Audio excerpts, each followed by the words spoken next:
Oui, merci beaucoup. Chers collègues, chers étudiants, aujourd'hui nous avons encore un très grand plaisir. Nous avons de nouveau notre cher collègue, Monsieur Jean-Marie Klinkenberg, et nous avons vraiment un grand honneur de participer à cette conférence. Et je remercie, cher professeur, de tout mon cœur d'être parmi nous et de partager du sens plutôt que rien. Avant de donner la parole à notre cher invité, je voudrais demander à la vice-directrice de l'Institut des langues étrangères, Madame Larissa Vikolova, d'introduire cet événement scientifique d'une grande importance pour la Russie, pour toute la Russie, pour notre université, sous le titre Pourquoi y a-t-il du sens plutôt que rien? Expérience, cognition, sémiose. Merci.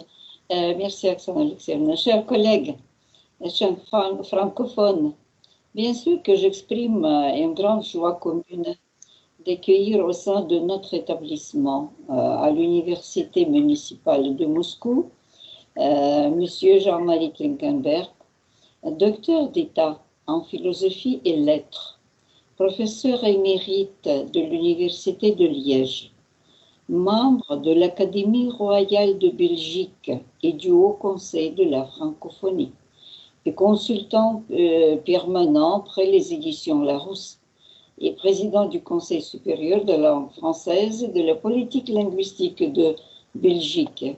Je crois que pour nous, c'est un vrai honneur de pouvoir écouter un spécialiste de tel niveau. Monsieur Klinkenberg, je vous donne la parole. Spasibo, gospođa direktora, spasibo, dorogi kolegi. Merci.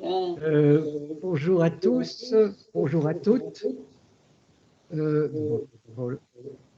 Je suis content de revoir certains parmi vous qui m'ont écouté la semaine dernière et je souhaite la bienvenue à ceux qui nous rejoignent pour la conférence d'aujourd'hui.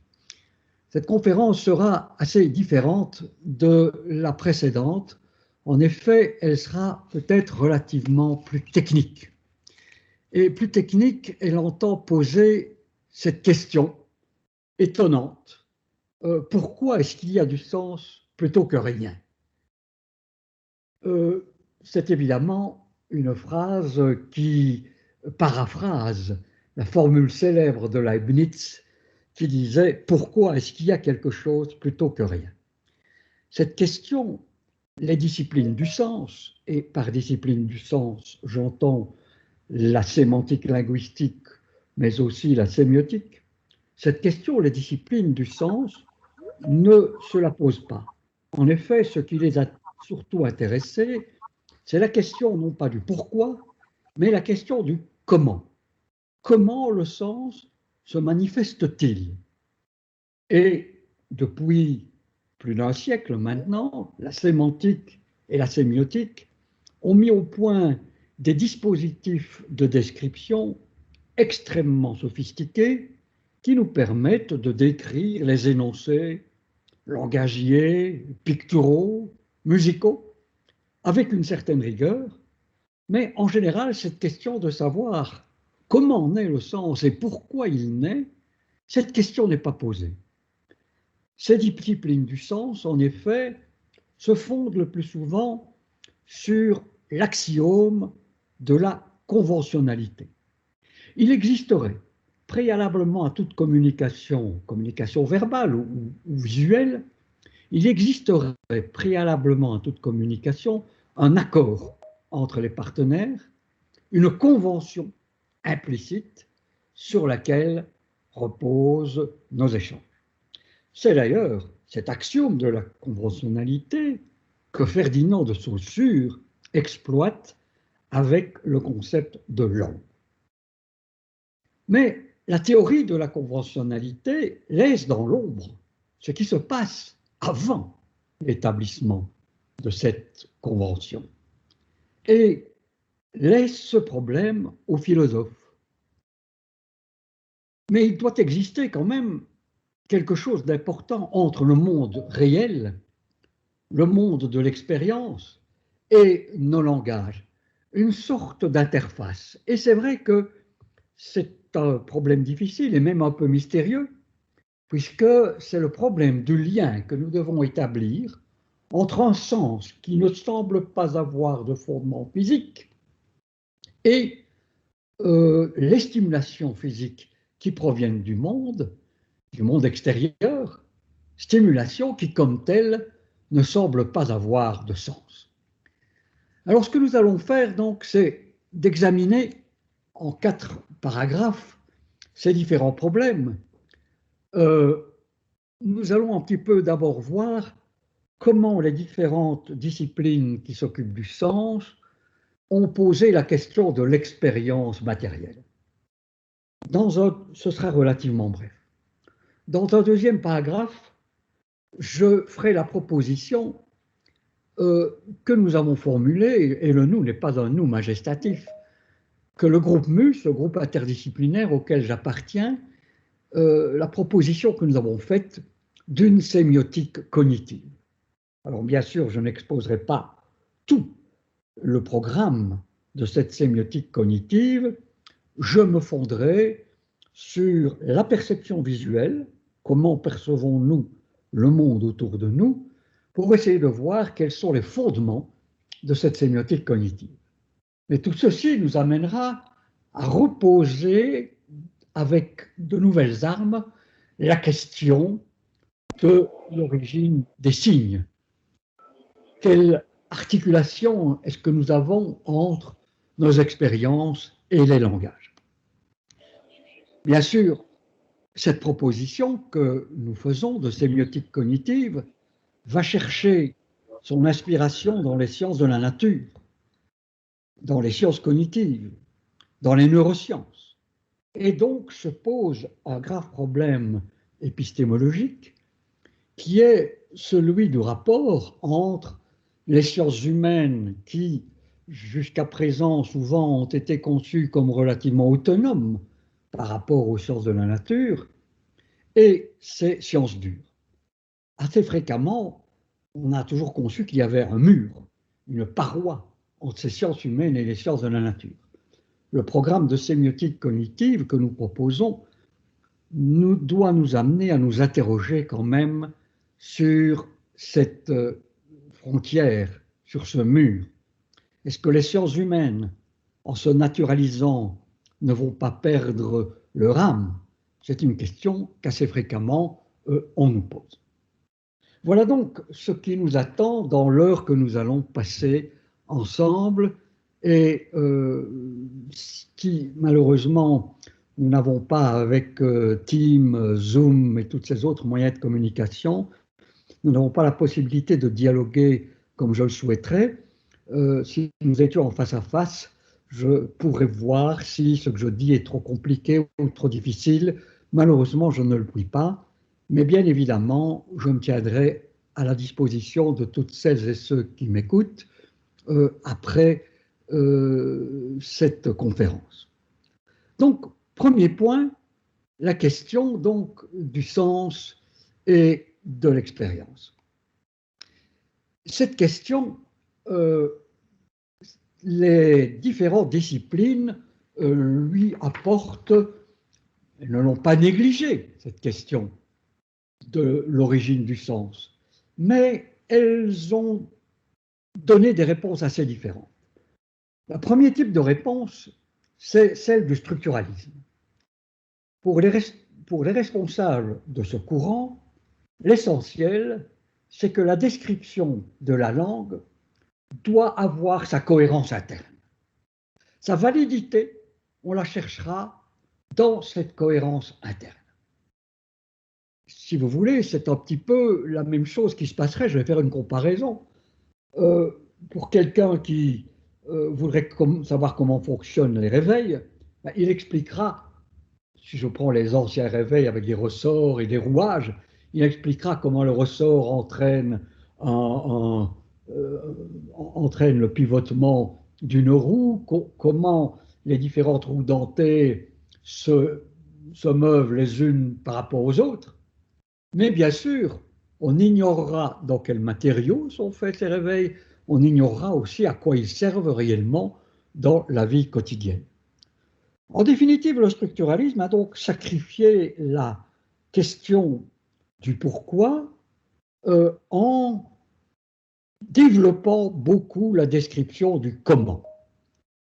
Ça a permis à la linguistique et à toutes les autres sciences connexes, ça lui a permis de faire des avancées remarquables, spectaculaires. Mais elle a payé ces avancées spectaculaires d'un dogme qui est le dogme de l'autonomisme. On ne veut pas savoir quelle est la relation qu'il y a entre le fonctionnement des langues et le référent. Et on peut dire que la sémantique et la sémiotique européenne qui s'est développée au XXe siècle a été fortement marquée par ces exigences épistémologiques du structuralisme et encore aujourd'hui, elles essayent de se mettre à l'abri de ce qu'elles appellent, je cite avec des guillemets, la contamination référentielle. Donc, pour ce courant, il ne s'agit pas d'aller chercher en dehors de la langue les principes de la structuration du système. Il ne s'agit pas d'aller les chercher dans les données anthropologiques ou dans les données sociales. Nous en étions là il y a quelques années, mais le courant structuraliste s'est modifié profondément au cours des 10-15 dernières années, et aujourd'hui il y a un courant que l'on appelle post-graïmassien, du nom d'Algirdas Julien Greimas, qui a été un des grands apôtres du structuralisme. On peut dire que de Saussure à Hjelmslev à Greimas passe cette ligne qui a abouti à ce que je viens d'appeler l'autonomisme. Il y a un nouveau courant qu'on peut appeler le courant post-greimassien qui réhabilite ce qu'il appelle les formes de vie, qui réhabilite ce qu'on appelle les pratiques, comment est-ce que nous agissons sur le monde, les sensorialités aussi. Il s'occupe beaucoup du fait que nous avons un corps et que ce corps sent. Il semblerait donc que ce courant post-greimassien ait donc outrepassé cette espèce d'interdiction de s'intéresser aux référents. Eh bien non. On continue à avoir cette répugnance à briser avec l'autonomisme. On continue à avoir cette répugnance vis-à-vis de la référentialité.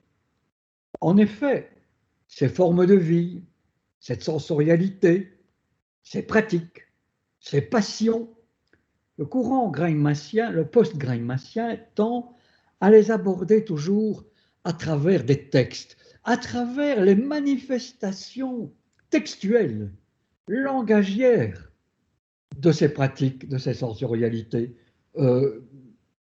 Rappelez-vous, au fond, ce que Roland Barthes avait déjà fait il y a très longtemps, maintenant il y a plus de 50 ans, lorsqu'il a décrit la mode.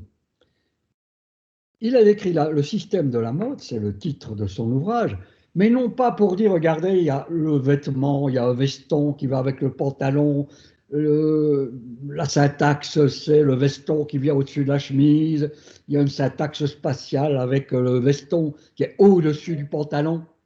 Non, ce que Barthes a fait, c'est d'étudier comment les discours parlent de la mode. Il n'a donc pas étudié le vêtement lui-même, mais le discours sur le vêtement. C'est ce que j'appelle le textualisme. Eh bien, le courant post-greimassien est un courant donc éminemment textualiste. Il a réhabilité l'intérêt pour ce que j'ai appelé le référent, les passions, le corps, les pratiques, mais en les abordant toujours à travers les manifestations textuelles, estimant que nous ne disposons pas d'instruments suffisamment précis pour appréhender les actions, par exemple, pour les appréhender en tant que telle.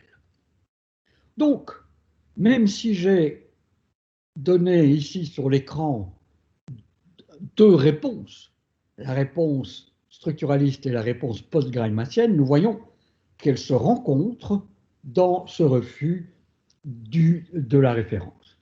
Ce n'est sans doute pas du tout le cas de la troisième réponse, qui est la réponse pragmatique. Par pragmatique, j'entends l'autre sémiotique, l'américaine, et non pas l'européenne, celle qui provient de Saussure en passant par Jensleff et Greimas. C'est celle donc que Peirce, que Charles Sandor Peirce a mis au point. Chez Peirce, une chose qui est très importante, c'est l'hypothèse.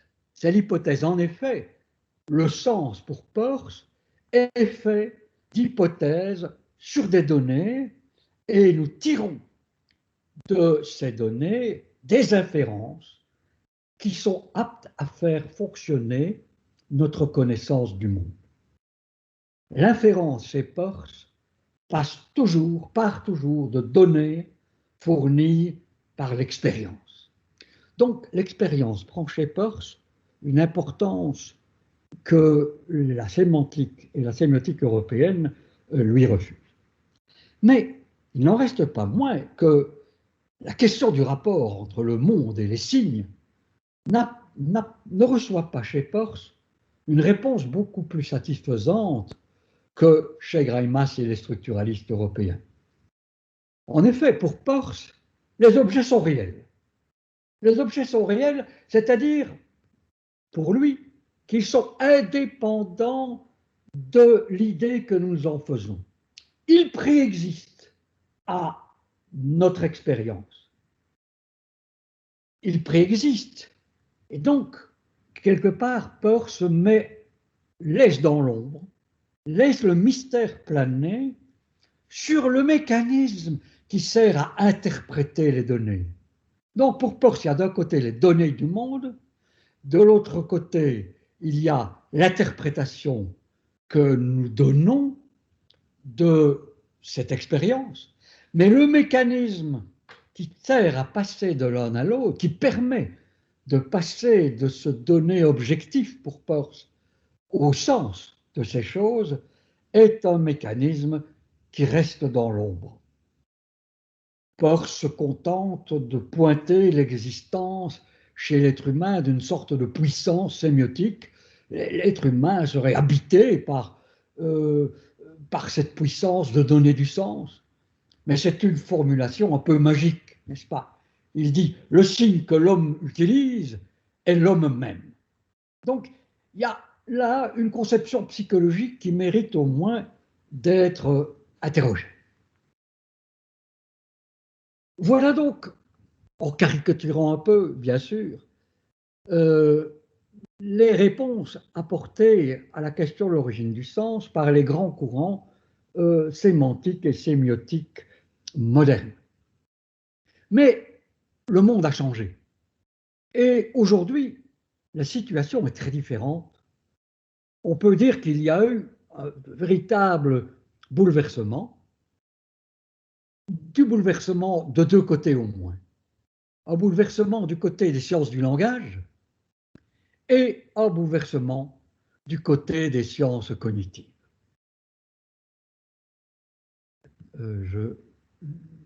Voilà. Un bouleversement du côté des sciences du langage et un bouleversement du côté des sciences cognitives. Du côté des sciences du langage, en effet, au cours des 50 dernières années, on a vu une prise en charge de différents phénomènes qui étaient récusés il y a une cinquantaine d'années, notamment la question du rapport de la langue et de la société. Dans les années 50, fin des années 50 du XXe siècle, la sociolinguistique est née et elle a perfectionné toutes ces procédures de description, un de ses objectifs étant de donner le portrait de deux séries, une série de phénomènes linguistiques et une série de phénomènes sociaux, et de voir quelle corrélation existe entre ces types de phénomènes. Par phénomène linguistique, on peut attendre des accents, par exemple, le choix de certains mots, le choix de tournures syntaxiques, mais aussi des phénomènes comme les représentations que nous nous faisons du monde et de la langue. La sociolinguistique a donc, en quelque sorte, ôté cette espèce de pureté autonomisante de la langue. Mais il n'y a pas qu'elle qui a aussi été dans cette direction-là. On peut dire que la sémantique, par exemple, la sémantique elle-même est devenue une sémantique cognitive. Il y a par exemple la fameuse sémantique des prototypes qui brise avec la sémantique structurale. Différents courants de la linguistique s'emparent donc de l'idée que nous connaissons le monde et que, d'autre part, la langue aussi travaille sur le monde. La pragmatique, qui a au départ, et c'était le cas comme vous l'avez vu chez Peirce, mais lorsqu'elle s'est développée, s'est surtout développée comme une espèce de complément logique à la sémantique. Cette pragmatique s'est posée la question de savoir comment on pouvait agir sur le monde, cette question qui était d'ailleurs posée déjà chez Peirce. Ainsi donc, les sciences du langage ont donc, au cours de la deuxième moitié du XXe siècle, abattu cette cloison qui sépare le monde matériel du monde langagier. Du côté des sciences cognitives, il y a eu un tournant important également. Ce tournant important, il est dû à des technologies comme celle qui nous permet maintenant de pénétrer de manière non invasive, de pénétrer dans le cerveau pour observer comment il fonctionne lorsque, par exemple, nous calculons ou lorsque nous avons des émotions. Jusque dans la deuxième moitié du XXe siècle, ces phénomènes-là ne pouvaient être abordés que par la spéculation philosophique, ou par l'introspection. Le chercheur se demandait mais qu'est-ce qui se passe en moi? Il décrivait ce qui se passait dans sa tête, ou bien ne pouvait être abordé que par la description des actes. Si quelqu'un se mettait à transpirer, on pouvait dire ah oui, il a peur, ou il ressent une émotion. Aujourd'hui, nous pouvons savoir exactement quelles sont les zones du cerveau qui fonctionnent lorsque nous calculons. J'ai par exemple parmi mes meilleurs amis un des grands spécialistes du calcul et qui a pu déterminer quelles étaient les parties du cerveau qui travaillaient lorsque nous faisons du calcul mental, d'autre part quelles sont celles qui fonctionnent lorsque nous faisons du calcul écrit. Et quand on voit donc l'intersection entre ces deux zones-là, eh bien, on peut savoir que le calcul se fait dans ces quelques neurones. Et nous savons mieux aujourd'hui comment fonctionnent ces neurones. Voilà donc où nous en sommes, et nous sommes donc aujourd'hui mieux équipés pour aborder la question que je posais tout à l'heure, donc la question de l'origine du sens. Et c'est donc ce fameux programme de sémiotique cognitive que nous proposons, le nous étant le groupe mu. Comme je le disais, et c'est peut-être le moment le plus difficile de la conférence, je vais partir de la perception visuelle pour essayer de voir comment le savoir s'organise au niveau le plus élémentaire. Qu'est-ce qui se passe au niveau le plus élémentaire? Eh bien, c'est que nos organes perceptifs, et ici je pense à la rétine, c'est-à-dire cette partie dans le fond de l'œil qui est sensible aux rayons lumineux, qui est tapissée de cellules, des neurones. Je n'entre pas dans le détail, la densité de ces cellules varie à l'intérieur de la rétine. Il y a deux familles de cellules, les unes étant sensibles à la quantité de lumière, les autres étant sensibles aux différentes radiations qui produisent la couleur, mais je n'entre pas dans les détails. Nous avons donc cet organe qui est la rétine. Cet organe, comme tous les autres d'ailleurs du corps humain, est équipé pour détecter les invariants. Une formule un peu mystérieuse. Qu'est-ce que je veux dire par là?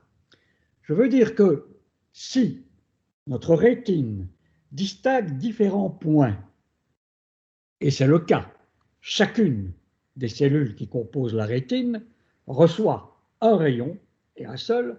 Donc si notre organe perçoit une série de points, si ces points ont les mêmes caractéristiques, par exemple les mêmes caractéristiques de luminosité ou les mêmes caractéristiques de couleur, ils vont être perçus grâce à des mécanismes que je ne peux pas expliquer.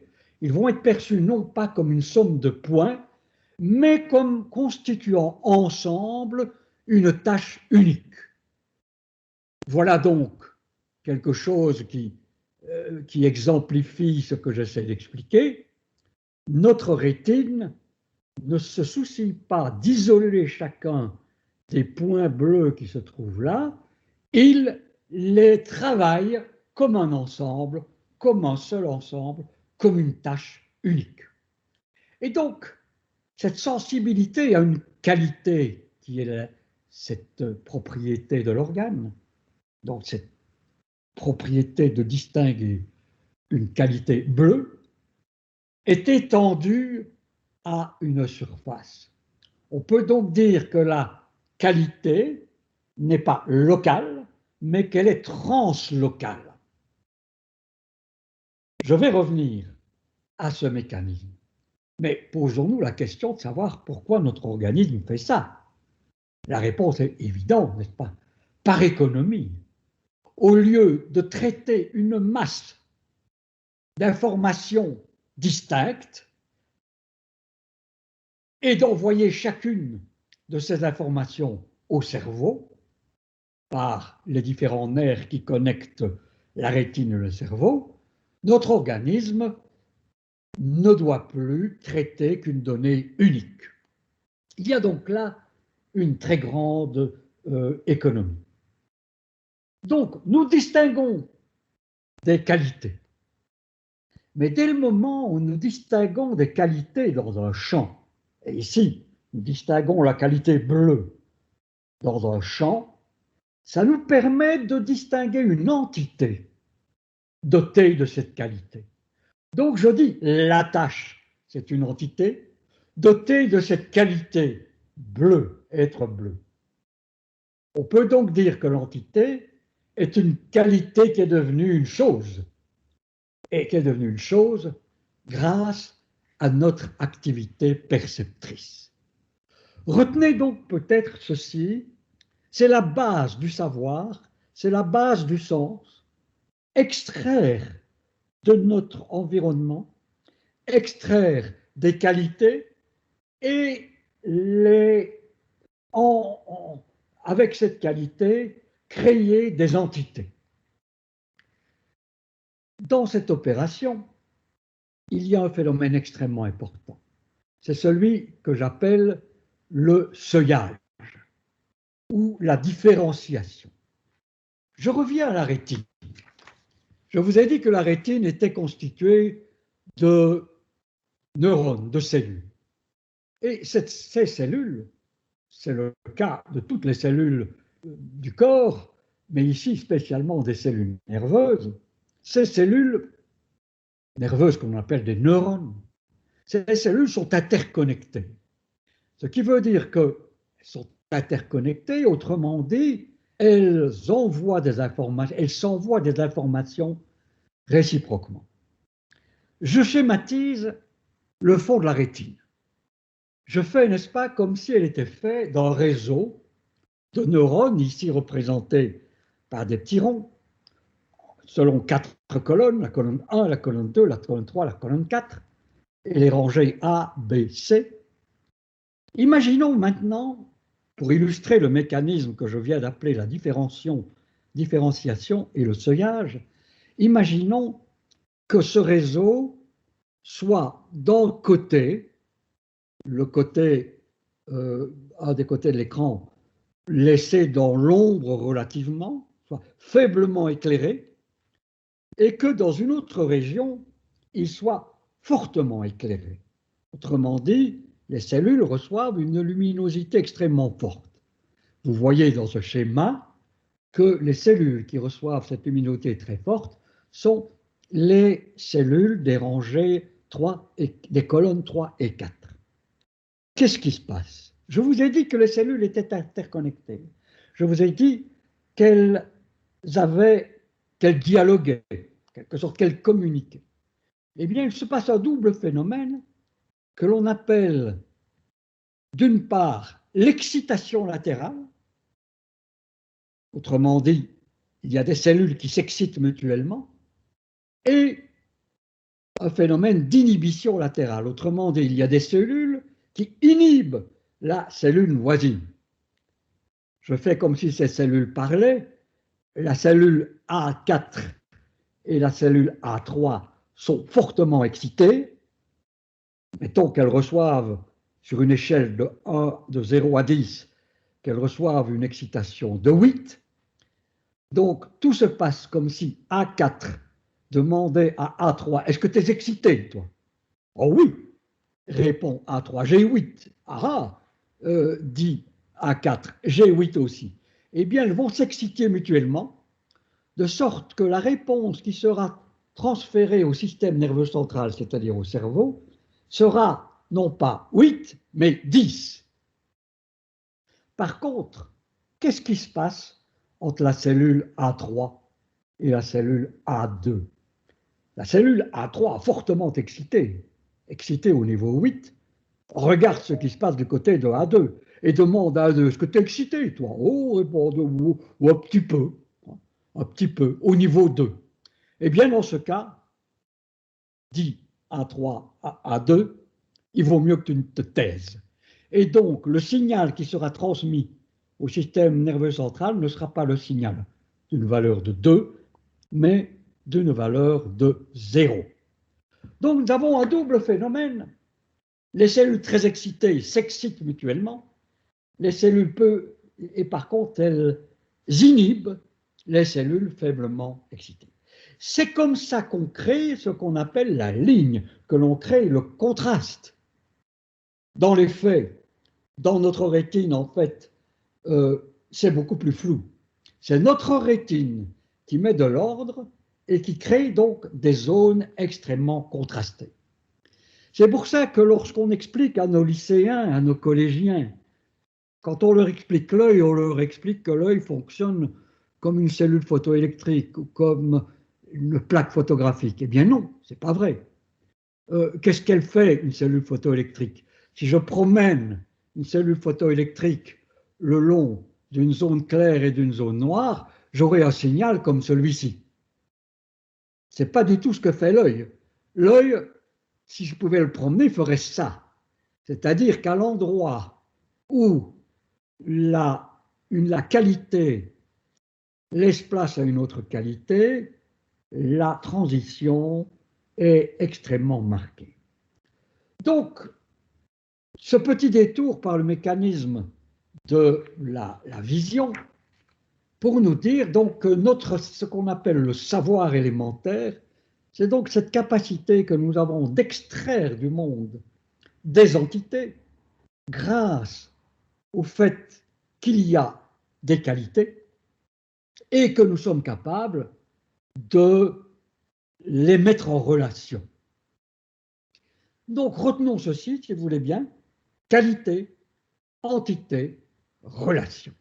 C'est donc la connaissance élémentaire, c'est le sens élémentaire que nous extrayons du monde grâce à des organes qui sont équipés, qui sont sensibles à ces phénomènes du monde et qui sont donc équipés pour en extraire les invariants.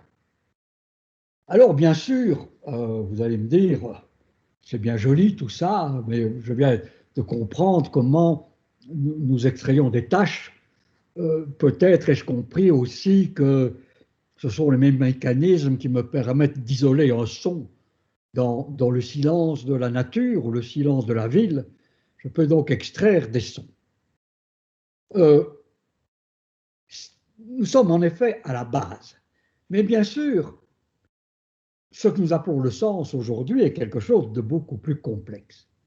En effet, ce savoir élémentaire, entité, qualité, relation, ne jouera pleinement son rôle que moyennant 3 complexifications. Ces 3 complexifications sont la complexification dans le temps. Je vais expliquer ce que je veux dire par là. Oui, je reviendrai à ce slide que je viens de montrer. La complexification dans l'objet et la complexification dans la société. D'abord, première complexification, dans le temps. Cette connaissance élémentaire dont je viens de parler, elle peut être stockée dans la mémoire. Dès le moment où la mémoire reçoit ce savoir élémentaire, la mémoire va permettre de comparer dans le temps des qualités et donc des entités. Et cela au-delà de l'expérience immédiate. Et c'est ce que Kant nous montrait déjà. Lisons ce qu'il nous disait dans la critique de la raison pure.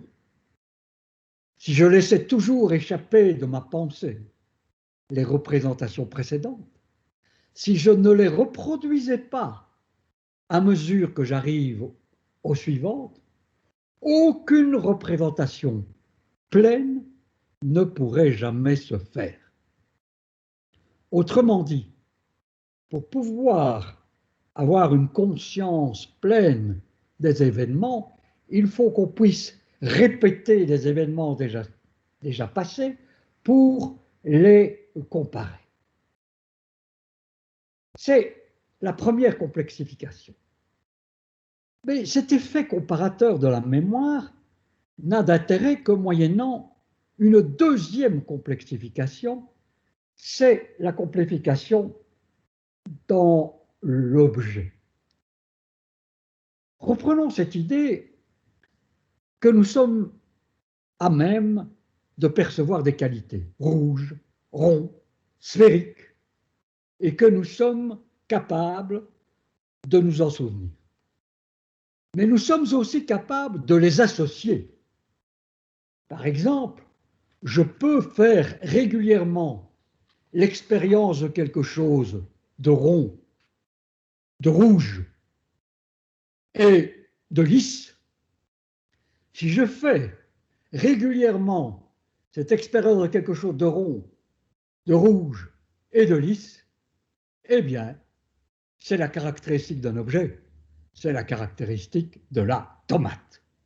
Ces qualités associées, je les range dans une classe, la classe de la tomate. Il est intéressant de voir que c'est ici que joue aussi un autre phénomène neurologique qui lui aussi est très bien documenté. C'est un phénomène que l'on appelle le traitement parallèle distribué. Vous pouvez oublier le nom de ce phénomène.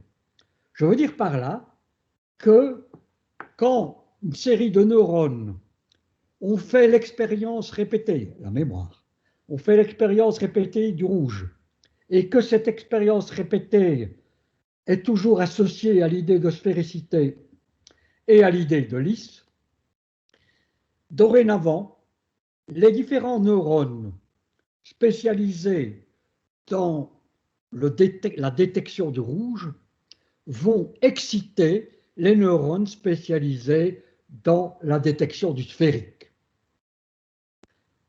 Ils sont tellement, pour le dire en termes plus simples, ils sont tellement habitués à travailler ensemble qu'ils s'excitent mutuellement et que quand l'un d'entre eux manque, eh bien, les autres jouent leur rôle. C'est ça qui me permet, si jamais par exemple la tomate n'est pas sphérique, si elle est écrasée, je la reconnais quand même comme une tomate. Si elle n'est pas rouge, parce qu'elle n'est pas encore mûre, qu'elle est verte, je reconnais quand même que c'est une tomate, n'est-ce pas? Et même si elle n'a pas la dimension que j'attends d'une tomate, c'est une tomate cerise, je la reconnais comme une tomate. Si je la vois dans l'ombre et que je ne perçois donc pas sa couleur, c'est quand même une tomate. Et si elle est écrasée et qu'elle n'a donc plus sa forme, c'est quand même une tomate. Cette plasticité est rendue possible par ce que je viens d'appeler le traitement parallèle distribué, c'est-à-dire cette coordination entre des réseaux neuronaux. C'est un phénomène qui est bien expérimenté par les neurologues. Remarquez quelque chose de très important qui s'est produit lors de la première et de la deuxième complexification. C'est que nous nous sommes éloignés de la matérialité brute. Ce que le traitement parallèle distribué fait, c'est créer une définition de la tomate, c'est créer une classe, c'est créer une catégorie, de nouveau pour utiliser un mot cher à Kant, c'est créer une catégorie de la tomate. Une tomate, c'est quelque chose qui est rouge, lisse et juteux, en général, mais c'est une classe qui peut éventuellement connaître des variations. Elle peut ne pas être rouge vraiment, elle peut ne pas être lisse, elle peut ne pas être rugueuse. Mais c'est une abstraction. Autrement dit, au cours des 3 complexifications dont je parle, il y a eu un processus qu'on peut appeler un processus de désensorialisation. Nous sommes donc arrivés à ce lieu que la philosophie a bien étudié et que l'on appelle la catégorie. Et nos cultures nous dotent de catégories. J'ai par exemple la catégorie de la tomate, comme j'ai celle de la table, de la chaise, la catégorie de la bonté, la catégorie de la hauteur, la catégorie de la justice, et les objets de mon expérience, je peux les ranger, leur attribuer la qualité de pouvoir entrer dans la catégorie ou de ne pas y entrer. Donc, 2 complexifications, la stabilisation des qualités dans le temps, la coordination des qualités dans les objets, mais bien sûr, ce phénomène devient extrêmement opérant dès le moment où les catégories auxquelles ces complexifications aboutissent sont partageables entre les individus. Et ce partage entre les individus a pour conséquence ou comme corollaire de cristalliser encore davantage la validité de ces catégories. Donc, je peux parler d'une tomate à quelqu'un et la personne en question saura à quoi je fais allusion et il saura que je me réfère à cette expérience des objets sphériques, lisses, juteux et rouges. Mais remarquez que cette partageabilité n'est faisable qu'à 2 conditions. La première, c'est ce que je viens d'appeler la désensorialisation, et j'aurais pu dire aussi la modalisation. Ce n'est plus par le goûter, ce n'est plus par le toucher, ce n'est plus par la vue que les choses passent. Quand on me parle de tomates, on me parle d'un modèle, et ce qui se produit en moi lorsqu'on m'en parle, c'est l'évocation de ce modèle. C'est ce que la linguistique a décrit avec le nom de signifier. Donc, il y a une amodalisation. Nous avons donc quitté l'expérience matérielle, l'expérience qui provient du contact avec le référent, pour aborder la question de la catégorie. Donc, c'est la première condition nécessaire pour que nous puissions partager cette expérience.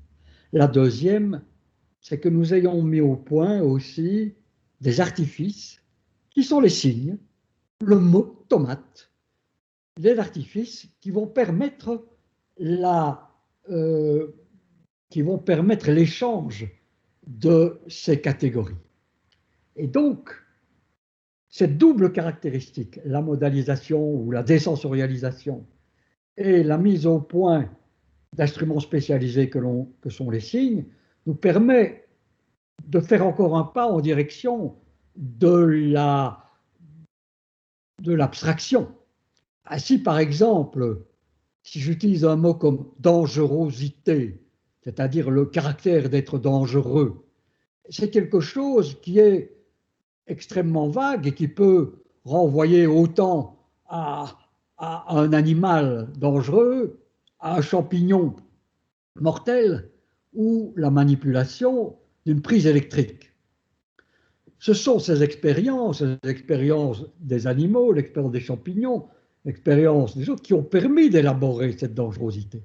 Mais nous pouvons communiquer à propos de cette dangerosité sans même jamais avoir eu l'expérience d'une électrocution par une prise électrique, l'expérience d'être attaqué par un animal sauvage ou l'expérience d'avoir mangé un champignon non comestible. En effet, l'expérience de cette dangerosité a été faite par d'autres que moi et ne m'a été transmise que par des discours langagiers ou des images. Et donc, comme vous le voyez progressivement, à travers ces trois complexifications, nous sommes partis de la manière dont notre œil crée les tâches et l'extrait du monde, à travers ces trois complexifications, je les répète, la mémoire qui permet de comparer les choses entre elles, une chose absente et une chose présente, ou deux choses absentes, la stabilisation dans l'objet qui répond à un mécanisme neurologique bien avéré qui permet de stabiliser l'expérience des objets, et la stabilisation dans la société qui permet la partageabilité, nous sommes donc arrivés progressivement au niveau de la culture. Et on peut dire que, à partir d'ici, la culture peut recevoir une définition sémiotique. C'est un ensemble cohérent de produits de stabilisation intersubjective. Et c'est ici que nous pouvons peut-être répondre déjà à la question de savoir pourquoi y a-t-il du sens. C'est que nous sommes des êtres finis. Nous sommes des êtres finis et nous sommes face à un monde infini. La multiplicité des sollicitations autour de nous est phénoménale. Chaque objet est fait lui-même de millions de cellules. Et donc, pour pouvoir gérer ce monde, pour pouvoir y survivre, pour pouvoir gérer ce monde, nous devons le rendre fini. Nous devons le schématiser. Nous devons schématiser l'expérience. C'est en quelque sorte le prix que nous avons à payer pour simplifier le monde, c'est le catégoriser, faire des catégories. Et on pourrait s'exprimer en termes darwiniens. Je vous ai parlé d'une sémiotique cognitive, j'aurais pu appeler cela sémiotique darwinienne. On peut dire donc que la catégorisation, si chère à Aristote et à Kant, la catégorisation, c'est une manœuvre qui a une forte valeur de survie. Ça nous permet de gérer l'univers et d'y survivre. Alors, cette théorie de sémiotique cognitive dont je viens de vous parler permet de rendre compte de certains fondamentaux des sciences du langage, comme par exemple l'importance qu'on y donne à la syntaxe, ou comme par exemple le caractère différentiel du sens. Vous vous souvenez que la définition que Saussure donne du sens, ou que les structuralistes donnent du sens, quand ils décrivent le sens, ils le décrivent toujours comme des oppositions. On ne sait pas ce que c'est A, mais on sait que ça s'oppose à non-A. On ne sait pas ce que c'est non-A, mais on sait que ça s'oppose à A. C'est en quelque sorte le b.a.-ba de la sémantique structurale. C'est la notion d'opposition ou la notion de différence. Eh bien, la sémiotique cognitive explique comment naît cette différence. Et c'est ce que nous l'avons vu, n'est-ce pas, avec l'inhibition latérale et l'excitation latérale. Nous avons vu que c'était ce jeu de différenciation, j'ai appelé ça la différentialité, j'ai appelé ça le seuillage, mettre un seuil. Oh, j'ai oublié d'expliquer pourquoi j'appelais ça seuillage. Il y a un seuil parce qu'on met un seuil, autrement dit, en dessous de ce niveau, les variations seront considérées comme des accidents, et on considérera que tout fait partie du même ensemble. Par contre, quand il y aura une variation supérieure à ce seuil, on dira que ça fait partie d'un autre objet. Et c'est ainsi donc que l'on distinguera la forme sur le fond. Donc, la sémiotique cognitive permet de rendre compte de ce phénomène fondamental de la sémantique structurale, la notion d'opposition. Elle nous explique aussi, cette sémiotique cognitive, le rôle que l'on donne à la syntaxe. Je vous l'ai dit que l'important était de pouvoir extraire des entités sur la base de leur qualité et d'observer les relations que ces entités entretenaient avec leurs voisines. Et c'est effectivement ce que font toutes les disciplines qui s'occupent du sens, n'est-ce pas? Nos grammaires décrivent des objets, des morphèmes, des phonèmes, et montrent comment nous les associons. Toutes nos sciences font la même chose également. L'écologie s'occupe des espèces, des entités et de leur équilibre, des relations. Le physicien recherche les particules élémentaires et il décrit leurs interactions, les particules, les entités et les interactions faibles ou fortes des relations. La mécanique décrit les corps et les mouvements des corps, qui sont donc des formes d'interaction.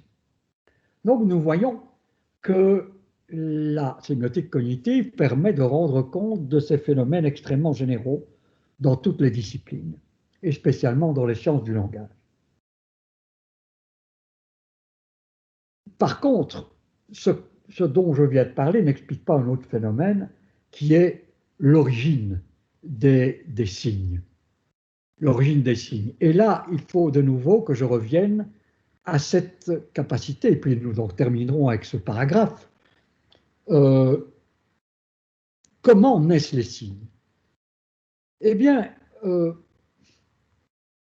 quand je m'intéresse à un objet, je m'intéresse à la tomate par exemple, si je m'intéresse à la tomate, ce n'est pas tellement pour me dire, bah, elle est rouge, oh, elle est lisse. Ce qui m'intéresse, c'est aussi ce qu'il y a à l'intérieur de la tomate. C'est pour la manger que je m'intéresse aux tomates. Donc, l'intérêt que nous avons pour certains objets ne se limite pas à la surface que nous voulons aborder avec notre œil. Nous pouvons nous intéresser à d'autres caractéristiques de l'objet. Mais grâce au mouvement que j'appelais le traitement parallèle distribué, je sais que les différentes caractéristiques de l'objet, celles qui sont perceptibles grâce à ma vision et les autres, je sais que ces caractéristiques sont liées. L'hypothèse qui me meut est donc que les caractéristiques des objets ne sont pas indépendantes les unes des autres, mais qu'elles sont au contraire associées. C'est bien le fondement de ce que nous avons vu dans l'objet. En conséquence, la manifestation d'un objet révèle potentiellement les caractéristiques non manifestées de cet objet. Autrement dit, à partir des caractéristiques d'un objet, je peux faire des inférences. Je vois quelque chose de rouge et de lisse, je peux faire l'inférence que c'est comestible et juteux. Alors évidemment, puisqu'il y a inférence, il y a risque. Il y a risque, il y a incertitude, il y a évidemment calcul de la part de celui qui fait des inférences. Et donc, tout ne réside pas dans l'objet, mais aussi donc dans la personne qui fait ces inférences. Et de nouveau, c'est ici le rôle de la culture. Revenons à notre idée que nous faisons des inférences.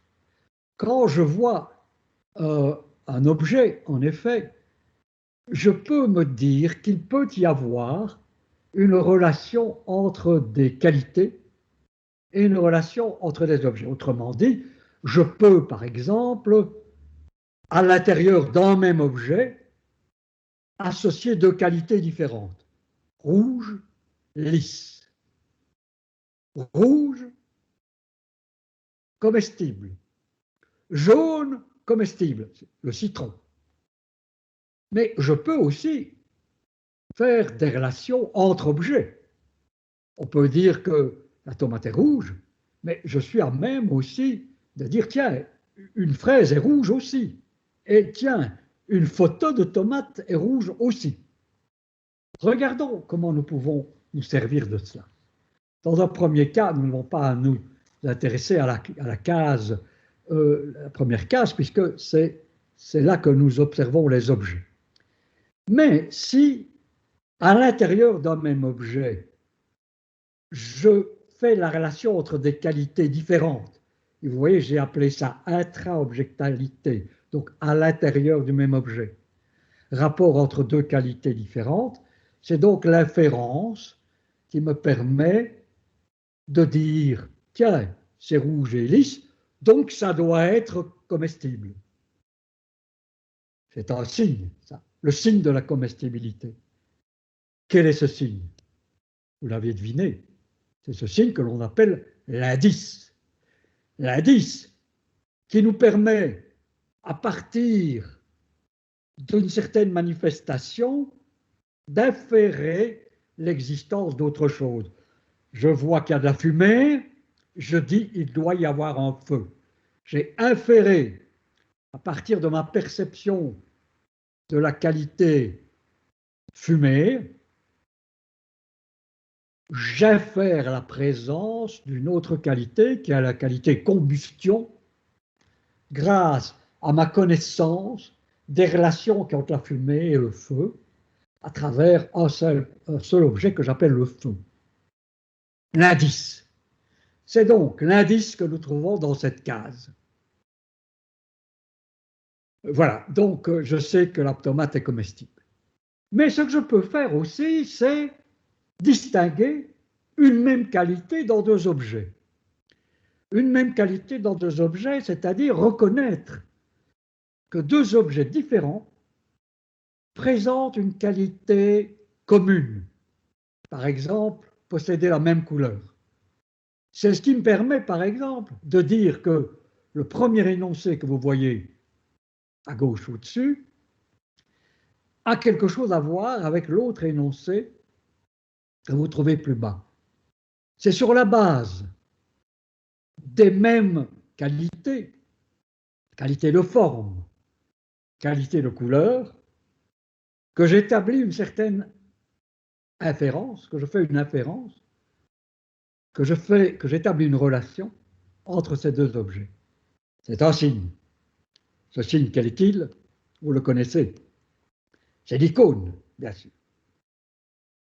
Il nous reste un dernier pas à franchir. Si je suis capable de faire des inférences entre des qualités différentes dans un même objet et les mêmes qualités à travers des objets différents, à partir de ce moment-là, je peux superposer les deux types de démarches et je peux, par un travail d'imagination, produire des équivalences entre des qualités différentes dans des objets différents.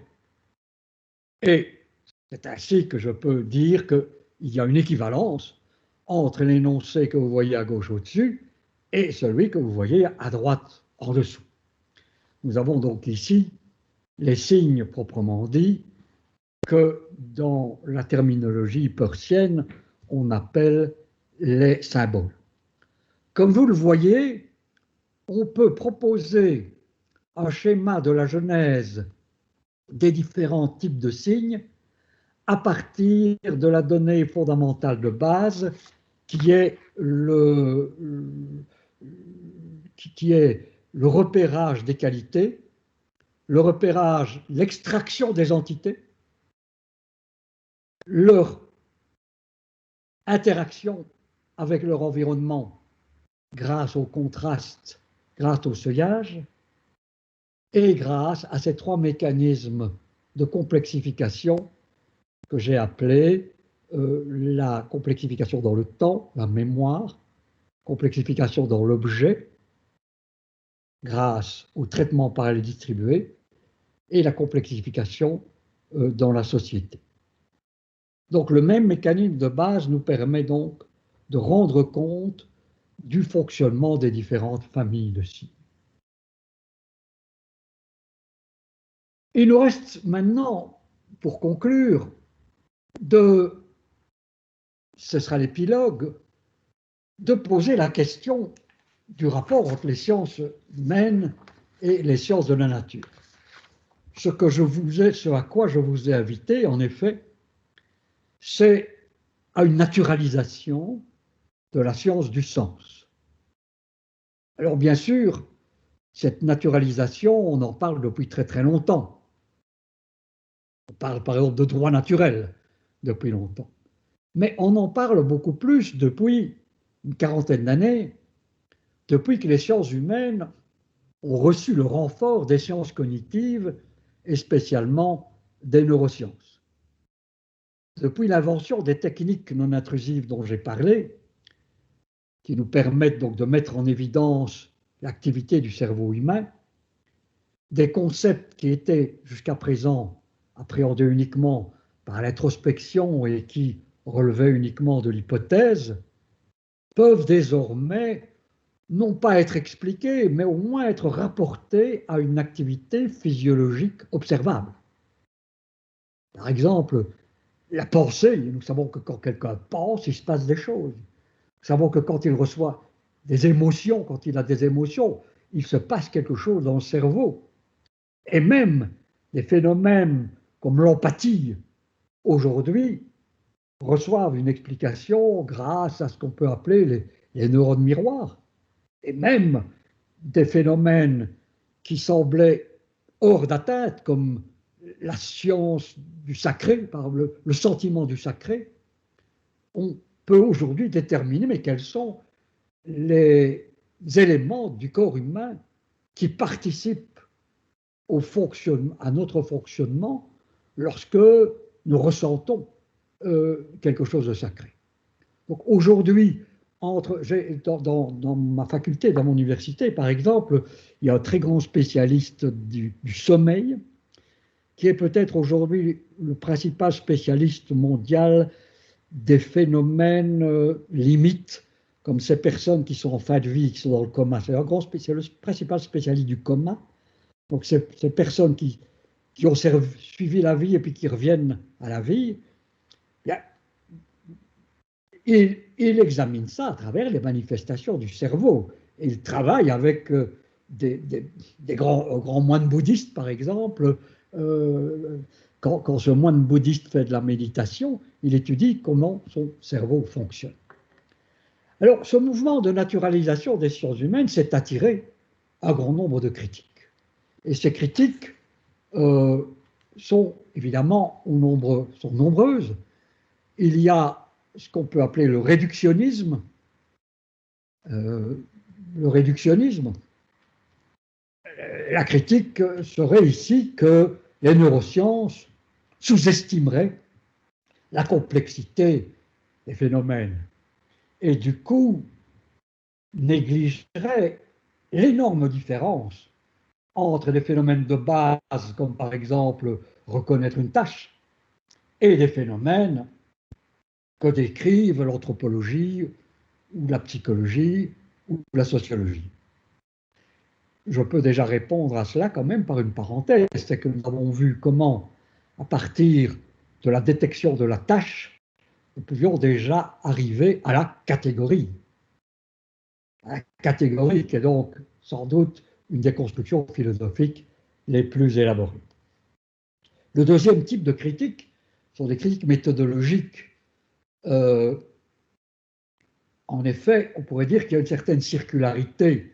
Oui, quand vous observez que quelqu'un a une émotion, vous dites que telle partie du cerveau est active, d'accord, mais ça n'explique rien. On sait juste qu'il y a une coordination, on sait juste qu'il s'est passé quelque chose d'un côté et qu'il s'est passé quelque chose de l'autre. Vous ne pouvez pas véritablement passer de l'un à l'autre. Donc, en effet, il y a une critique méthodologique qui est assez importante. Et une autre critique, c'est l'individualisme, qui consisterait à dire, ben oui, tout ce que vous décrivez, c'est ce qui se passe à l'intérieur du cerveau. Mais votre cerveau, il est tout seul. Et donc, vous négligez le fait que beaucoup de choses se passent en commun. Il y a ce qu'on appelle une intelligence collective. Par exemple, des chirurgiens qui sont ensemble dans une salle d'opération développent, des pilotes qui sont dans un avion, le pilote et son copilote, développent par le simple fait qu'ils sont ensemble, développent des manœuvres, etc., telles qu'il se passe quelque chose qui va au-delà de leur petite boîte crânienne. Et nous n'hésiterons pas à dire ceux qui critiquent les neurosciences de ce point de vue de l'individualisme, ils diront, vous voyez d'ailleurs, ces neurosciences, elles naissent précisément à cette époque où le néolibéralisme fait des ravages, ce néolibéralisme qui montre que l'individu est tout seul face à son destin et néglige le collectif. Ce sont des critiques importantes, comme je l'ai dit, et certainement la sémiotique cognitive dont je parle doit les rencontrer, doit rencontrer ces objectifs et y répondre. Je n'y répondrai pas dans le détail, ce serait le thème d'une toute autre conférence entière, n'est-ce pas? Sciences de la nature et sciences humaines. Ce que je voudrais faire ici, outre le fait de promettre de répondre à sa question, non seulement de promettre, mais aussi de dire que, bien sûr, nous y avons déjà réfléchi à ces réponses, ce que je voudrais faire ici, c'est de montrer que ce à quoi nous assistons, c'est donc peut-être le choc entre deux conceptions. Le choc entre deux autonomismes, l'autonomisme naturaliste et l'autonomisme culturaliste. Ce qu'on pourrait appeler l'autonomisme naturaliste, c'est celui qui consiste justement à montrer comment les mécanismes fonctionnent à l'intérieur. Il y a ainsi tout un courant dans les neurosciences qui mise tout sur la description de ce qui se passe dans l'organisme en se moquant de ce qui se passe à l'extérieur. Et en disant, ils disent, ça ne nous intéresse pas de savoir si ce qui se passe à tel moment, quand telle cellule réagit devant telle autre, si c'est suite à une intervention extérieure, moi je décris ça comme ce petit mécanisme qu'est le réveil. Cet autonomisme existe, qui consiste à montrer que les corps humains sont des machines. Mais il y a aussi l'autonomisme culturaliste.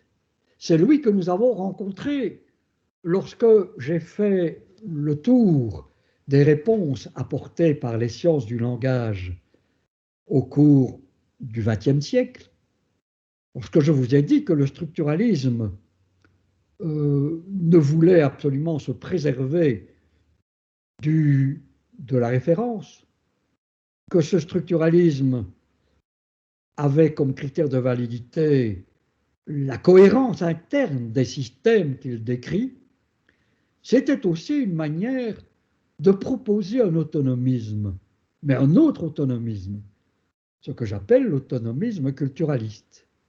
Les langages fonctionnent en eux-mêmes. Ça va très loin. Dernièrement, j'ai lu un article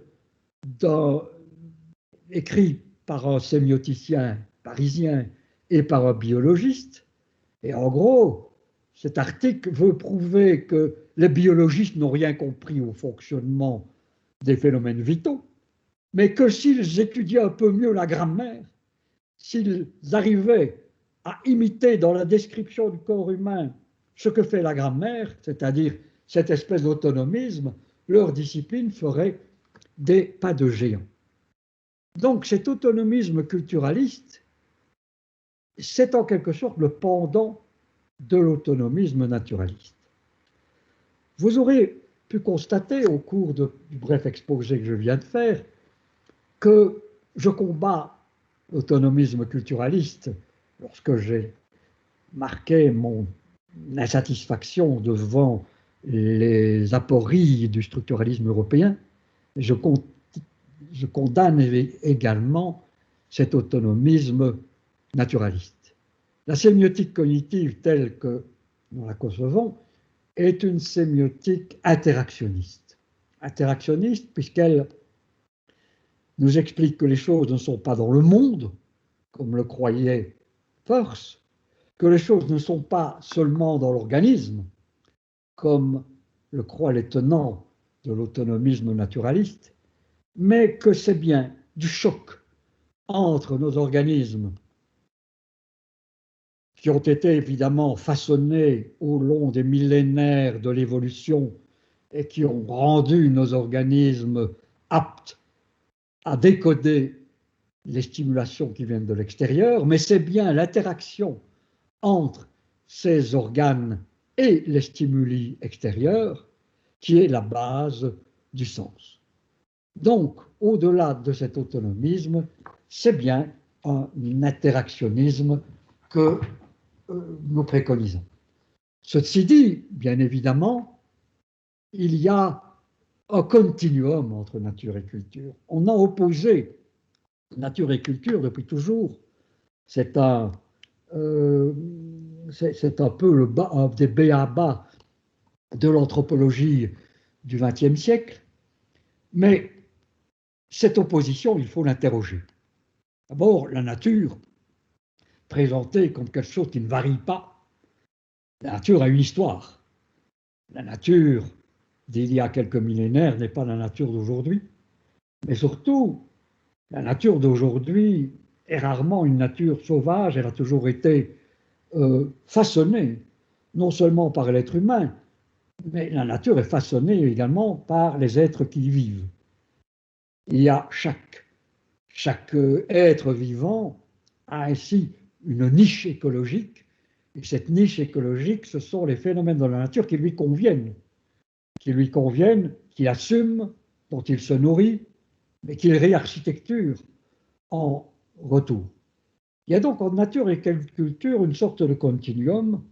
Il est évident que lorsque nous sommes malades, lorsque nous avons le Covid ou lorsque nous sommes fatigués parce que nous avons marché, il est évident que nous sommes davantage du côté de la nature que du côté de la culture. Lorsque nous réfléchissons, nous sommes davantage du côté de la culture que du côté de la nature, mais ce sont deux pôles sur un continuum. Ainsi donc, cet abrégé de sémiotique cognitive, comme vous m'avez fait la grâce d'écouter, cet abrégé nous permet de poser quelques questions philosophiques extrêmement importantes pour les sciences humaines et pour la communication au XXe siècle, mais aussi pour la vie en société et surtout pour pacifier le rapport entre les spécialistes des sciences de la nature et des sciences de la culture, qui aujourd'hui ont plus à travailler en symbiose, en interdisciplinarité, plutôt qu'à travailler chacun dans leur petit coin. C'est d'ailleurs ce que nous avons voulu faire. Je ne peux pas m'empêcher de dire évidemment que tout ce que je viens de vous parler est le fruit d'un travail collectif qui précisément est fondé sur cette interdisciplinarité. Le groupe MU, donc ce groupe qui existe depuis les années 60, nous étions 6 lorsque nous avons publié en 1970 un ouvrage intitulé Rhétorique générale. Nous nous intéressions beaucoup à la rhétorique à ce moment-là, un ouvrage qui a été traduit en russe d'ailleurs, Obchaya Rhetorika. Aujourd'hui, nous sommes un peu moins nombreux, mais le fonctionnement a toujours été un fonctionnement interdisciplinaire. Le dernier livre, nous ne sommes plus que deux, je l'ai donc écrit à quelqu'un qui est un biologiste. Et donc, nous l'avons très immodestement intitulé Principia Semiotica, le sous-titre étant donc aux sources du sens, une autre manière de dire pourquoi y a-t-il du sens plutôt que rien. Je vous remercie pour votre attention et pour l'indulgence dont vous avez fait preuve en écoutant ces propos difficiles. Merci, je suis à votre disposition, bien évidemment. Chers collègues, merci beaucoup pour vos applaudissements. C'était vraiment magnifique. Merci, cher monsieur. Et nous avons quelques minutes à poser des questions. Si vous en avez, vous pouvez. Donc, je vois déjà quelqu'un qui voudrait poser une question. Montrer le fichier de conversation. Voilà. Vous faites marcher vos micros et vous. Donc, je vois quelqu'un qui. Attendez, je cherche un bic pour écrire. Je ne sais pas où j'ai mis. Ah, voilà.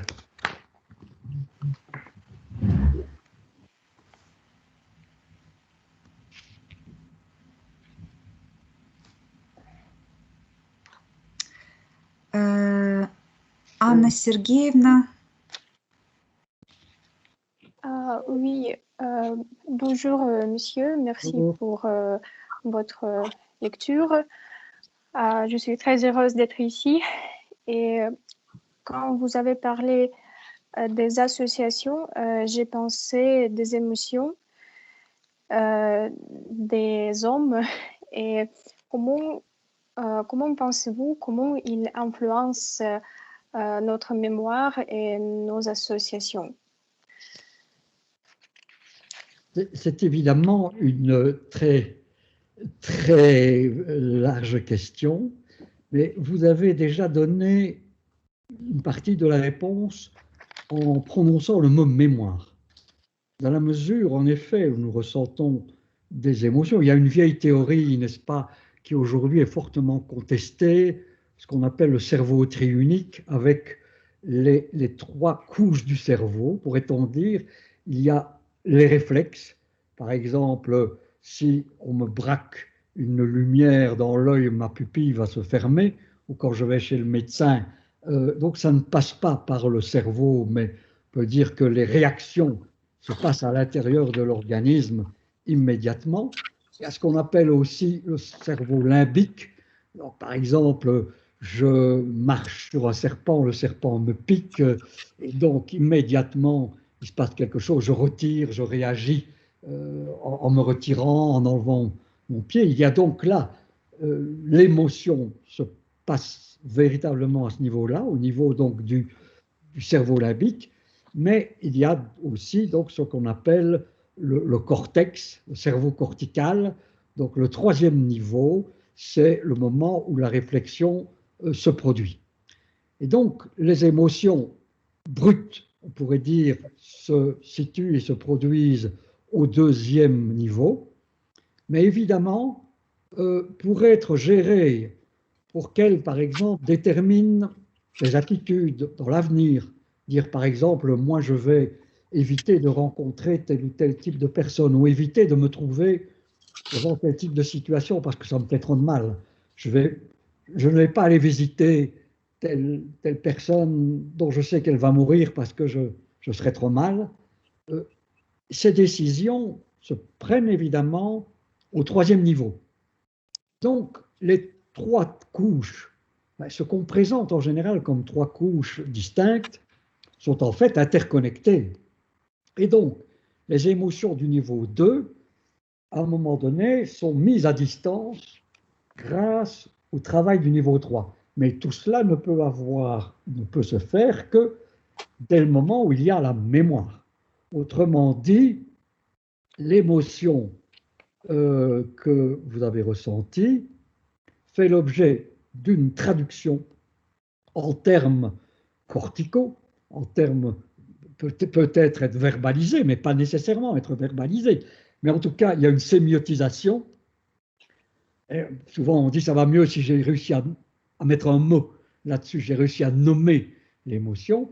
Et le fait de l'avoir gérée au niveau cortical vous permettra donc par la suite peut-être de gérer l'émotion lorsqu'elle se produira de nouveau au deuxième niveau.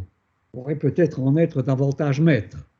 Mais là, je vous parle de la gestion des émotions, ce n'est pas mon travail, il y a des gens, il y a des coachs, etc. Je ne connais pas assez ce genre de travail. Mais il me semble que la question que vous avez posée est une question vraiment très très importante et elle fait intervenir la mémoire. Votre question me donne l'occasion aussi de rappeler que ces émotions peuvent être partagées collectivement. J'ai très rapidement parlé des neurones miroirs. C'est une découverte qu'ont fait des neurologues italiens en travaillant sur des primates. Ils se sont rendus compte que lorsque un sage A avait une certaine émotion, par exemple qu'il était triste, le sage B regarde le sage A qui est triste, déduit des attitudes que prend le sage A l'émotion qui est la sienne, être triste, et on constate chez le sage B que les centres nerveux qui correspondent à l'expression de l'émotion sont actifs. Autrement dit, la constatation de phénomènes comme par exemple des mimiques ou des gestes chez les autres est susceptible de déclencher chez vous-même des émotions. Donc c'est aussi au passage une réponse à la question de l'individualisme dont j'ai parlé tout à l'heure, c'est-à-dire que grâce au fait que nous sommes des animaux sémiotiques capables de décoder les attitudes et de faire des inférences, nous pouvons participer à l'émotion de l'autre. Donc la notion d'empathie est là aujourd'hui depuis ce travail sur les neurones miroirs qui est déjà relativement ancien, je crois qu'il y a une vingtaine d'années, grâce à ce travail, à un concept comme celui d'empathie, qui n'est autre que le partage des émotions, a reçu l'apport des sciences cognitives. J'espère que... Merci beaucoup. Je vous en prie. Merci de votre question. Merci beaucoup. S'il y a encore des questions, je voudrais vous rappeler que même si vous avez des questions sur le sujet de la conférence d'il y a une semaine, on peut aussi poser vos questions ici maintenant à notre cher professeur. Je posais une question. Oui. Vous m'entendez bien? Oui. Je m'excuse de ne pas faire voir mon visage. Je viens de sortir de l'hôpital, je ne suis pas très belle. Oui, je m'excuse. Donc, la première chose que je voudrais dire, c'est que je tiens infiniment à vous remercier pour votre conférence parce que je trouve qu'elle est vraiment très, très importante. Parce qu'elle aide à comprendre que les sciences humaines et les sciences naturelles ne font qu'un finalement, oui. C'est que très souvent, elles sont perçues comme antagonistes et il y a trop de spéculations qui commencent à opposer ce deux champs de recherche. Et vous faites revenir un peu, disons, à l'idée de l'Antiquité, n'est-ce pas, sur l'unité du monde et l'unité de la science. Et je trouve que ça, c'est très important et que c'est essentiel de nos jours. Et je vous en remercie vraiment. Et je voudrais vous poser une question, la question suivante qui porte sur la grammaire. Vous avez dit que, si j'ai bien compris, voilà, parce que quand même c'est... que la grammaire aussi appartient finalement, il est défini par l'expérience, n'est-ce pas, et par ce travail qui se produit à l'intérieur du cerveau des êtres humains.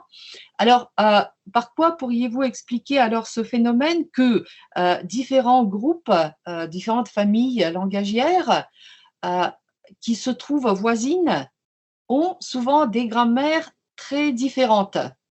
Qu'est-ce qui donc sert d'attracteur, oui, qui réunit les langues autour d'un type de grammaire, et qu'est-ce qui peut tracer les limites entre deux groupes voisins? Oui, merci pour votre question. D'abord, premièrement, merci pour avoir rappelé en effet que le savoir, n'utilisons pas le mot science qui est intimidant, mais le savoir est un.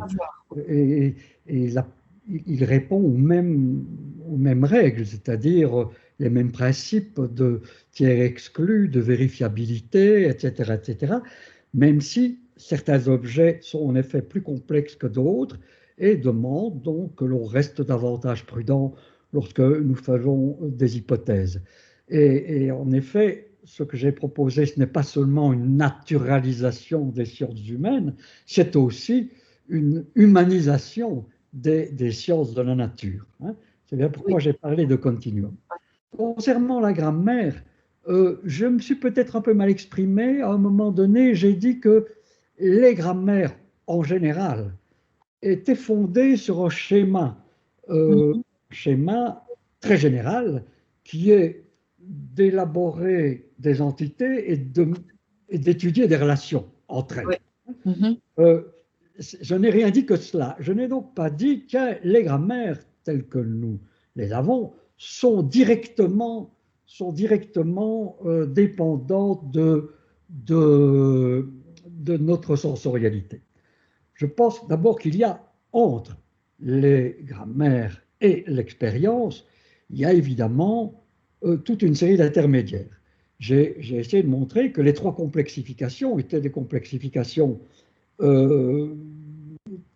des mécanismes relativement complexes, créant une forme de désensorialisation et débouchant sur un très grand relativisme. Dans un univers où nous connaissons les tomates, en vrai, la représentation de la tomate n'est pas tout à fait la même que dans une société où on n'a qu'une connaissance livresque des tomates. Donc, il y a toute une série d'intermédiaires entre l'expérience brute et les catégories, et nos expériences, du coup, nos schémas sont éminemment variables. Alors, mais il n'empêche quand même qu'il y a des universaux dans le langage.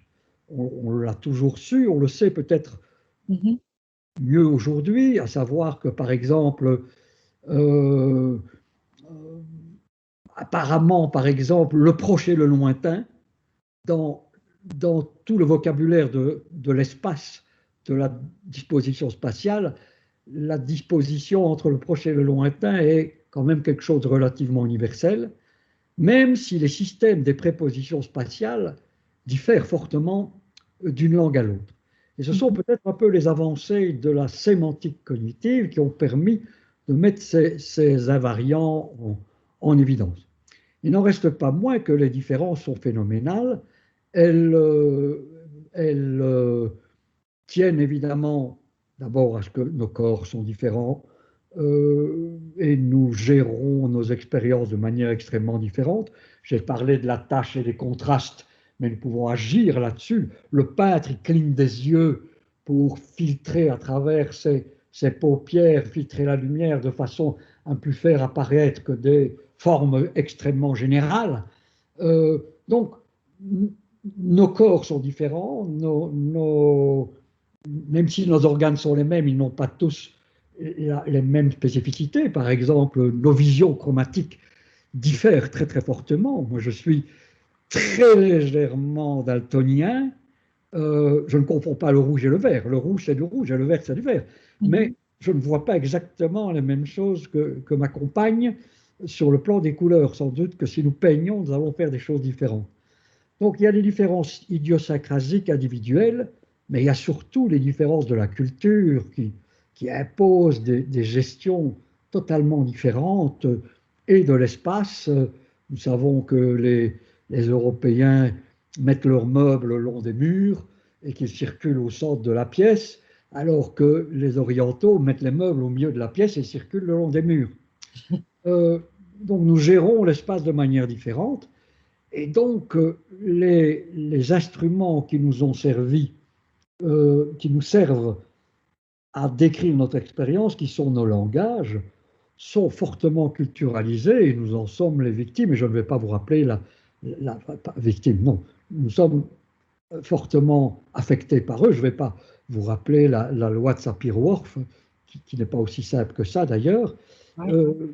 Mais le fait que nos langues soient liées fortement à la sociabilité fait que nous ne pouvons pas changer de mécanisme. Vous vivez dans une langue où il y a des déclinaisons, je vis dans une langue où les déclinaisons ont disparu depuis très très longtemps. C'est extrêmement difficile de passer d'un système à l'autre. Vous avez hérité de vos déclinaisons parce que vos parents vous ont parlé cette langue. Moi, je n'ai pas hérité de déclinaison et aujourd'hui, quand j'essaye de parler allemand, je me gourre à tous les coups.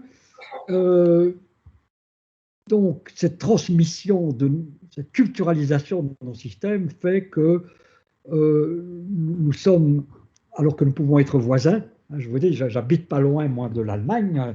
Ma ville natale est la dernière ville francophone avant la germanophonie. Nous vivons dans des univers qui sont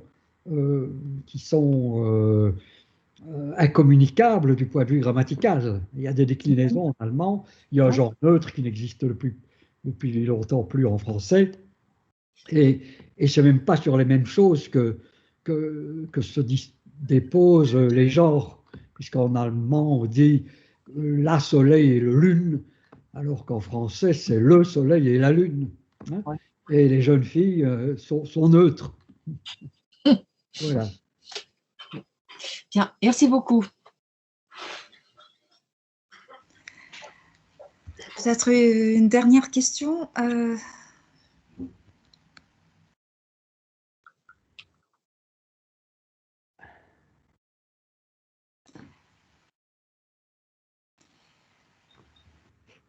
Moi, j'attendais la question de Lina Vassilievna.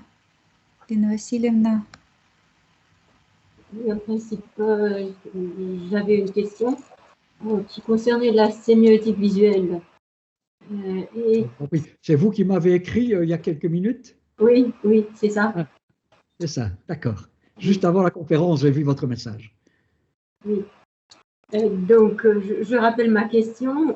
Donc, il s'agit de ce que la sémiotique visuelle de plus en plus, ils ont demandé aujourd'hui, même si ces bases ont été jetées dans notre sémiotique soviétique russe dans les années 30-40. Je rappelle qu'il s'agit de la sémiotique théâtrale et de la rhétorique visuelle, dont Sergei Eisenstein est l'un des représentants les plus fidèles et qui, en faisant des critiques concernant les nouvelles formes qui ont été évoluées par le cinématographe américain, disait que, par exemple, Monsieur Disney, il avait inventé une nouvelle forme et un nouveau contenu. La forme, elle propose de déconnecter le sujet de la réalité et le contenu propose aussi une multiplication de situations et un personnage en perpétuelle mutation. Donc, finalement, comme le fait remarquer Einstein, il s'agit de la constitution d'un monde irrationnel peuplé des personnages en perpétuelle mutation. Voilà. Donc, où en sommes-nous aujourd'hui avec la forme et le contenu visuel? Oui, c'est évidemment une très très vaste question. Je vous dis tout de suite que je ne sais pas très bien y répondre. Pourquoi? Parce que je ne suis spécialiste ni du cinéma ni du théâtre. En effet, nous avons bien le groupe MU ça a été le précédent gros livre, déjà très ancien, que nous avons écrit, Traité du signe visuel, qui devrait connaître une version remise à jour prochainement, j'espère cette année 2021, un nouveau traité du signe visuel. Mais ce sur quoi nous avons surtout travaillé, c'est sur la grammaire de l'image. Autrement dit, nous sommes posés des questions du genre, est-ce que l'image, si l'image est un langage, est-ce qu'elle a des unités, quelles sont ses règles syntaxiques, etc., etc. La question du théâtre ou la question du cinéma sont des questions d'une très grande complexité, et cette complexité me dépasse. Enfin, le cinéma est en effet un objet très complexe, qui est un objet qui mobilise à la fois l'image fixe, mais le récit, du coup l'image devient en mouvement, mais le récit est une structure sémiotique transgénérique, puisqu'on peut trouver du récit visuel et du récit verbal. La bande sonore ou les couleurs interviennent, comme aussi la disposition des spectateurs, etc., etc. Ça a d'ailleurs été une des erreurs de la sémiotique dans les années 60, c'est de vouloir s'attaquer tout de suite à des objets comme ça. Christian Metz, par exemple, qui très généreusement a consacré sa vie au cinéma, il s'est un peu perdu en parlant de sextuple articulation, etc. Très modestement, nous en sommes restés au niveau de l'image unique et fixe, avec quelques incursions du côté de l'image en série, et avec quand même déjà des ouvertures sur le point de savoir si l'image unique et fixe ne peut pas renvoyer elle-même à du mouvement ou à du récit. Et donc, je suis donc relativement modeste lorsqu'il faut que j'aborde des questions comme le cinéma, qui sont en effet qui, comme le théâtre, produisent des effets tout à fait novateurs, mais précisément grâce à cette interconnexion entre des contenus de récits, des mythes, des grands symboles, etc. Donc ça échappe en partie au strict visuel.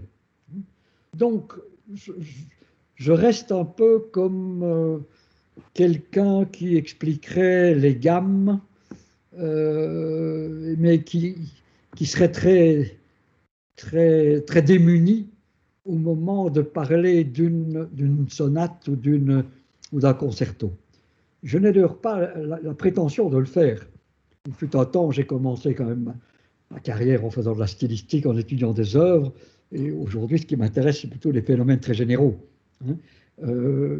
Donc voilà, je suis désolé de vous décevoir dans ma réponse, parce que lorsqu'on m'a demandé où est-ce qu'on en est sur la question du contenu ou sur la question du show, je ne peux pas vous répondre d'une manière simple. Je participe à tous les congrès de sémiotique visuelle. J'ai été moi-même pendant, j'ai oublié le nombre d'années, mais président de l'association internationale de sémiotique visuelle, où j'ai été réélu comme président à 4 reprises, je crois. Et donc, je sais que ces questions interviennent régulièrement dans ces congrès, auxquels je vous invite à participer. Mais je suis incapable d'y répondre de manière simple, et j'en suis désolé. Non, je ne suis pas du tout déçue. Merci beaucoup. Merci. Je vous en prie. Merci. Merci, cher professeur Klinkenberg. Merci à tous qui ont participé, parce que moi, je me vois, et j'espère que nous tous, nous quittons cette rencontre ayant été enrichis, vraiment, enrichis de cette vision, de cette nouvelle vision. Pour moi, c'est une nouvelle vision du monde, cette vision sémiotique qui est une vision en même temps très scientifique, mais ce que j'ai remarqué, que cette vision en même temps nous unit. Et ces différences des cultures, des langues, qui servent à nous enrichir, parce que le savoir est un, vous avez dit, vous venez de dire, le savoir est un. Et ça me donne beaucoup de l'espoir que ce cheminement continue avec vous et en partageant toutes les richesses entre tous ceux qui ont participé. Et j'espère que ça continue un jour. Nous vous invitons, nous vous attendons aussi parmi nous, avec nous. Et peut-être, je vois Larissa Georgievna, vous voulez dire quelques mots? Je voudrais tout simplement remercier de tout notre cœur collectif, je dirais, que les idées que vous nous avez exposées sont à réfléchir, provoquer peut-être des recherches parmi non seulement les jeunes, mais les plus expérimentés, mais tout de même, ça donne une autre vision des problèmes auxquels nous nous heurtons, surtout à cette époque où la sémiotique joue un rôle important, très important. Je n'ai pas osé vous poser la question. Vous êtes parmi ces grands spécialistes qui est en contact direct avec Larousse, avec l'édition Larousse. Quelles sont les tendances dans cette édition, vous voyez? Oui, mais voilà, là vous êtes un peu en retard pour votre information. Je ne suis plus, j'étais consultant général pour des questions de dictionnaire, où notamment j'intervenais, j'ai il y a très longtemps déjà participé à la conception de nouveaux dictionnaires et je suis resté consultant pour tout ce qui concernait la Belgique. Mais mon contrat est terminé maintenant, donc Vous voyez les tendances. années, je ne sais donc plus très bien ce qui se passe dans la maison Larousse. Vous voyez les tendances tout de même. Comme spécialiste, quels dictionnaires sont à attendre? Peut-être, ou les dernières éditions auxquelles vous pourriez prêter notre attention? Ce que j'ai constaté au cours des dernières années, c'est peut-être un peu décevant, il vaudrait peut-être mieux ne pas enregistrer ce que je vais dire, c'est que les linguistes ont beaucoup moins de présence dans les grands dictionnaires, Larousse ou Robert, pour les dictionnaires de langue française, donc, les grandes maisons, Larousse et Robert, font maintenant partie de groupes éditoriaux beaucoup plus importants. Au sein de ces groupes, ces maisons d'édition ont perdu une bonne partie de leur personnalité. Je vous donne un exemple tout de suite. J'ai participé à un moment donné à la mise sur pied d'un nouveau dictionnaire de langue que Larousse voulait faire parce qu'il estimait avoir perdu des parts de marché sur Robert et il souhaitait faire quelque chose de différent. J'avais notamment indiqué que ce serait intéressant que ce dictionnaire comporte une dimension historique. C'était, je suis content de pouvoir le dire, mais c'était prémonitoire parce que l'intérêt pour l'histoire de la langue est devenu très très important. Mais cette expérience a été stoppée, pourtant on avait été très très loin, on a travaillé 1 an, ils ont donc dépensé même beaucoup d'argent puisqu'ils ont payé des gens extérieurs pour y réfléchir, mais la maison Larousse a été reprise par une autre maison. Et à ce moment-là, c'est ce qui arrive quand il y a ces regroupements financiers, on change tout. Et ce que je peux vous dire, c'est qu'aujourd'hui, dans cette nouvelle architecture, ce sont donc des maisons beaucoup plus gérées beaucoup plus avec des conceptions commerciales et financières. Donc la place des techniciens de la langue est beaucoup moins présente. Parmi ceux qui rédigent les articles, il y en a moins qui ont une formation linguistique que jadis. D'ailleurs, la maison Larousse, qui jadis avait des collections linguistiques, avait des revues de linguistique, ne les a plus. Ce sont d'autres maisons d'édition qui les ont reprises. Soit ces collections n'existent plus, comme Langue et Langage, soit les revues comme Langue française ou Langage ont été reprises par d'autres éditeurs. Donc voilà tout ce que je peux dire. Maintenant, concernant le détail, je vous dis, je suis resté très longtemps conseils pour les aspects belges, par exemple introduire les mots belges ou bien pour les noms propres. Mais aujourd'hui, je suis retraité pour ce point-là aussi. Merci beaucoup. Je vous en prie. Оксана Владимировна хочет задать вопрос. Voilà, je vous remercie toutes et tous. J'ai été très très heureux de donner ces conférences. Même si je ne vous vois pas et je le regrette très amèrement, parmi ces temps très difficiles que nous vivons, même réfléchir à ce que l'on va dire, réfléchir à la conférence que l'on va donner, c'est un effort extrêmement formateur pour moi. Et je revis un peu grâce au fait de donner ces conférences. C'est donc moi qui vous remercie de m'avoir donné cette occasion de refaire ce que j'ai le plus aimé faire dans ma vie, à savoir de donner cours. À l'année prochaine, peut-être. Oui, spasibo et do свидания. À l'année prochaine. À l'année prochaine. À la prochaine. Merci beaucoup, cher monsieur. Merci beaucoup. Merci beaucoup.